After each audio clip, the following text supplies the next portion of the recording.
পশ্চিমবঙ্গে দ্বিতীয় দফার ভোট গ্রহণ শেষ হতেই রাজ্যে রাজনৈতিক পরিস্থিতি আরও উত্তপ্ত হয়ে উঠেছে। ইভিএমে কারচুপির অভিযোগে নির্বাচনী প্রক্রিয়া নিয়ে প্রশ্ন উঠেছে এবং একাধিক ভোট কেন্দ্রে পুনর্ভোটের দাবি জোরালো হয়েছে। সবচেয়ে বেশি অভিযোগ এসেছে দক্ষিণ 24 পরগনা জেলার ডায়মন্ড হারবার এলাকার অন্তর্গত ফলতা বিধানসভা থেকে, যেখানে একাধিক বুথে অনিয়মের অভিযোগ উঠেছে। এরই মধ্যে ফলতা থেকে একটি ভিডিও সামনে এসেছে যেখানে ইভিএমে টেপ লাগানো হয়েছে বলে দাবি করা হচ্ছে, তবে এই ভিডিওর সত্যতা এখনও নিশ্চিত করা যায়নি। রাজ্যের মুখ্য নির্বাচনী আধিকারিক মনোজ কুমার আগরওয়াল জানিয়েছেন, নির্বাচন কমিশন সমস্ত অভিযোগকে গুরুত্ব দিয়ে দেখছে এবং ওয়েবকাস্টিং, ফিল্ড রিপোর্ট ও পর্যবেক্ষকদের ইনপুটের ভিত্তিতে তদন্ত চালানো হচ্ছে।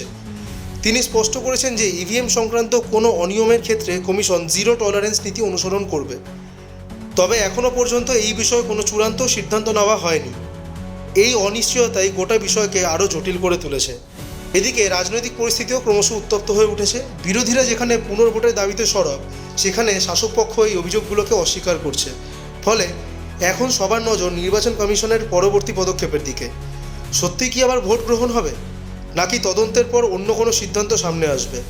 তবে এই প্রশ্নই রাজ্যের রাজনীতিতে সবচেয়ে বড় সাসপেন্স হয়ে দাঁড়িয়েছে। দেখেছেন তো, আপনারা দেখেছেন, সবাই ব্লক করা ছিল, দেখেছেন তো, ঠিক আছে, ঠিক আছে।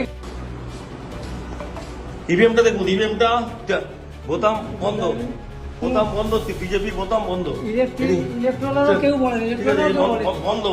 ইনি হচ্ছেন, এনারা আছেন পুরো বন্ধ। ইভিএম ভাই সাহেব দেখ লিজিए, ईवीएम ब्लॉक किया है बीजेपी का बोतम, पूरा बंद है। ऐसे वोट चल रहा है, ऐसे वोट चल रहा है बीजेपी का। अब हटाइए ऐसे।